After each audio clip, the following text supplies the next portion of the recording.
Hello, students. I am Aminu Umar.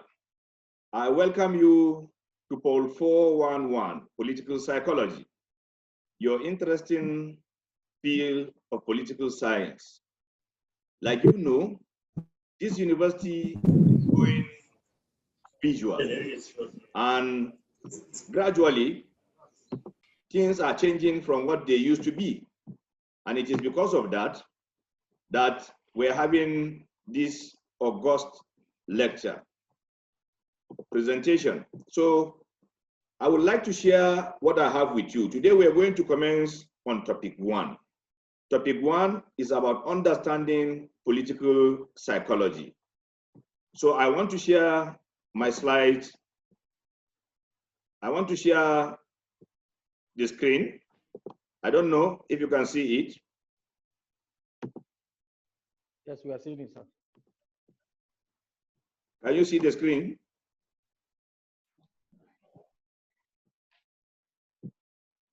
Political psychology. Yes, Joe, can you confirm to me if you can see the screen?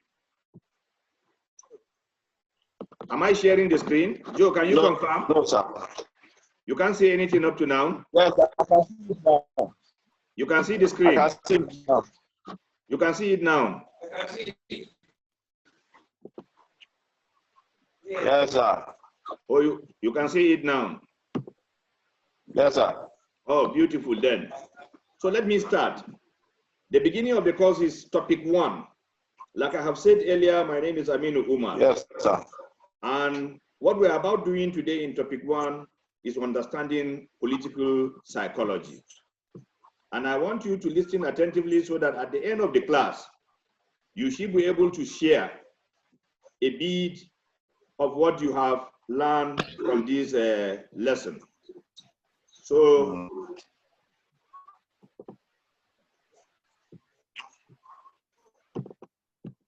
yes, I wanted projecting, but whichever way it goes, can you see this? The first slide. Yes, Chuka James, can you see the first slide? Yes, sir. You can see the first slide. The background. Yes, the background. Yes. So I've started. Can you all see the slides now?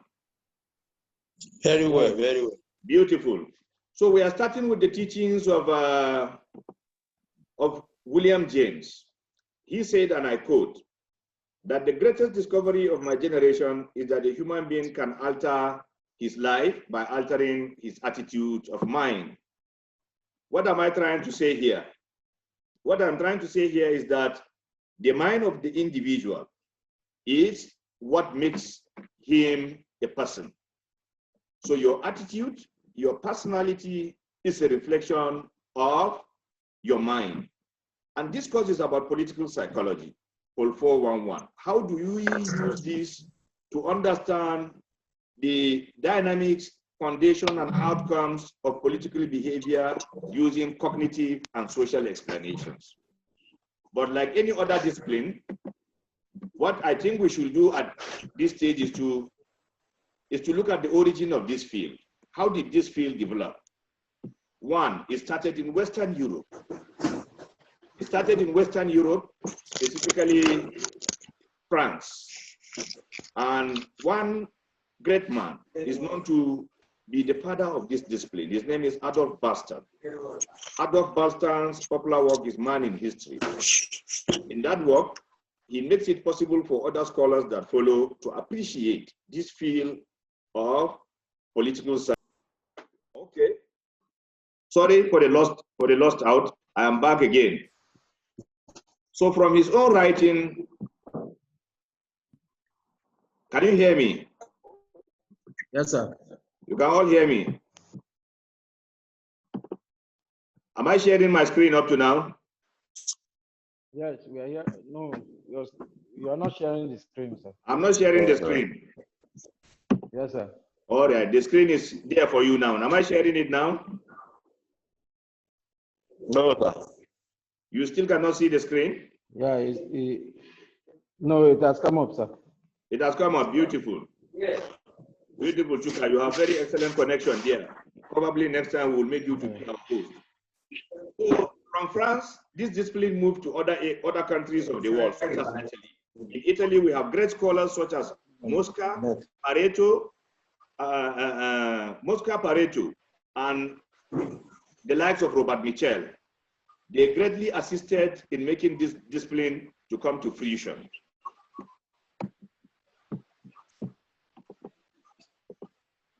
Yes, in Germany, we have the likes of Robert Michel, whom I have mentioned earlier.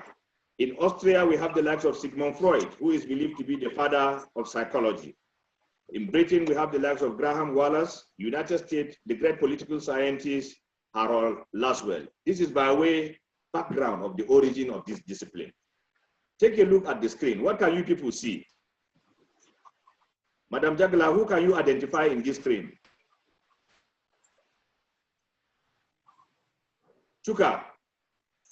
Sir. Who can you see on this screen? Sir. I can see Awolowo. Yeah, I can okay. see Tafawa Balewa. I can see Nnamdi Azikiwe. Okay. I can see Mandela. Okay. I can see President of North Korea. Okay. And President of the United States. Okay. I can equally see. Rwandan president. Rwandan president. Beautiful. Beautiful. Beautiful. That is what I want you people to arrive at, dear students. What I'm trying to arrive at here is that any person you pick here, you can easily tell his personality and his political lifestyle. If you take Awolowo, you know he's an apostle of discipline. Ahmadu Bello is a man of generosity, is a man of generosity. Then the likes of Mahatma Gandhi, the apostle of politics without bitterness. So this is just trying to tell you that by mere looking at somebody or by mere looking at some leaders, you can easily predict their behavior or action. And this may be based on their socialization or the very environment they come from. If you see Kim Jong-un, you know what he reflects in politics. If you see Margaret Thatcher, you know what she reflects in politics. But this is just by way, a background to what we are to learn in the 10 topics we are to treat in this course. I will advise you to mute yourself, please, so that we can hear each other very well. So this political psychology that we are talking of, what it is meaning. In science or in political science or social sciences, meanings are very significant and very important to us. One, we say political psychology is the understanding of human thought, processes, feelings, emotions, and behavior of people involved in political activity. That is from the perspective of psychology.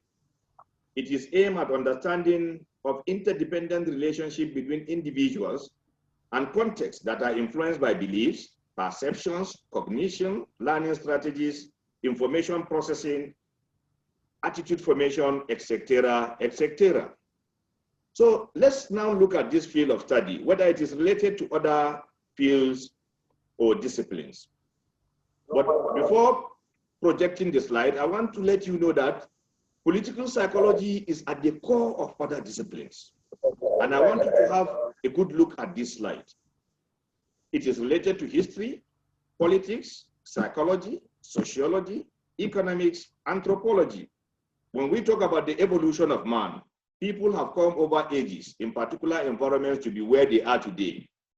This process of evolution have influenced or changed their attitude and character in the way and manner they relate with others, or in the way and manner they conduct themselves in political activity or in political behavior. So that is to tell you that anthropology is closely related to political psychology. Or take, for example, sociology. Sociology is about science of understanding society, its settings, and its people. So political psychology is about the study of the psyche or mind of the individual to understand how he relates with others or how he interacts in the political environment. So that one also tells you that political psychology is related to sociology. When you talk about science, for example, you talk about genes or the biological makeup of an individual. Somebody with some genetic deficiency is likely not to have some attitudinal trait that defines either one behavioral trait or the other. So that also explains that science is closely related to this great field of study, which is political psychology. So how do we use political psychology to explain political behavior? I have told you people about evolution, anthropology. So if take, for example, the ecological nature of a particular environment defines the way and manner people behave in the society. It shows that political psychology can be used to explain political behavior, or evolution can be a very good tool or instrument to be used in explaining political behavior. Another one is things like voting behavior. You are likely to say that community A are likely to vote in a particular fashion, or community B are likely to vote in a particular direction, or so religious groups are likely to vote a particular candidate. That tells you greatly. Should we please mute ourselves? Those that are speaking, please kindly mute yourself. If not, if you are identified, you will score 0 in this course. Ibrahim, mute yourself. Madam Jagla, mute yourself. Peter Oga, mute yourself. Mute yourself. Bilal, mute yourself. Hafiz, mute yourself. All right, that's good. That is how good students should behave.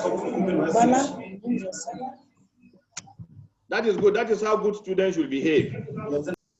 So when we talk about attitude, beliefs, and others, or socialization process, it tells much on voting behavior. That also tells you about the use of political psychology to explain political behavior. Or take, for example, crisis, ethno-religious crisis, conflict, and others. This can also be used as a yardstick to utilize political psychology to explain political behavior. Or at the extreme case, terrorism. Terrorism can equally be used as a yardstick to explain political behavior, or the action of terrorists greatly tells on why and how certain things happen in the society. Take for example, our own Nigeria here, the Boko Haram. Boko Haram want to change the political structure of the country. And probably they first begin by changing the political structure of the very environment they belong to, the Borno axis. So that struggle itself shows that this is a very rational body that want to achieve a particular objective. So we can use political psychology to study their action or political behavior in why and how they want to change the political structure of that particular community. So this is just an offshoot of the many topics to be treated in this course. This is just an offshoot in the sense that it is about understanding political psychology. So what have we done in summary? In summary, what we have done first is to look at the origin and meaning of political psychology, is to look at the interdisciplinary nature of political psychology and how we can use political psychology to explain political behavior. So in a nutshell, let me tell you to stay safe, that COVID is real, and bye for now. And we resume our normal lesson. So we have ended the screen sharing, and let me entertain.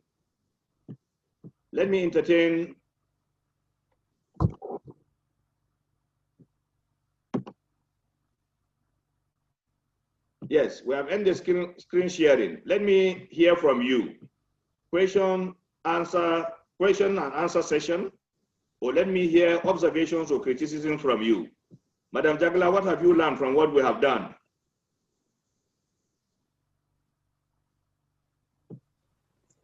I learned that the psychology of individuals determine their political behavior. Okay.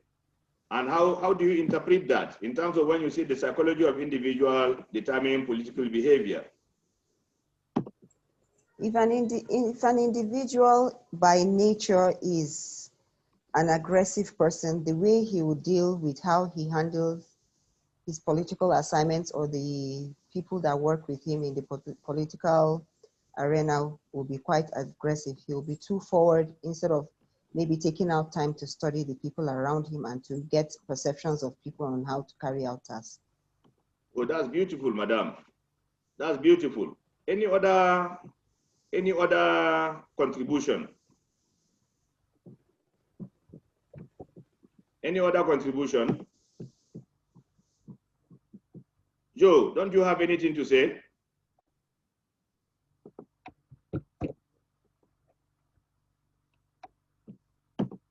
Joe, what of Chuka? Any contribution? Chuka? Easy, sir, easy. In the area of human thoughts. Yes. Human thoughts. So what I mean by human thoughts is that the way people think, the way they think, or probably the attitude towards the political psychology of human, how they think, how they react with people in their immediate environment, probably far away environment, the way they relate with them. So according to like all these our nationalities, the way they behaved, the way they did their own political, the way they carried their political affairs during their period. I believe there was a lot of consideration in whatever they are doing, and a lot of think and thoughts about human, the feelings and the emotions, and also their motivational attitude too towards the maybe towards the Beautiful. What the of country and the beautiful, people. Chuka? And That's the a good people contribution. Though we cannot see Jonathan, I think he should say a word or two.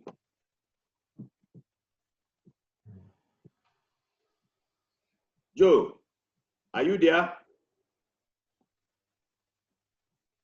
Joe, are you there? Okay, any other contribution from the class?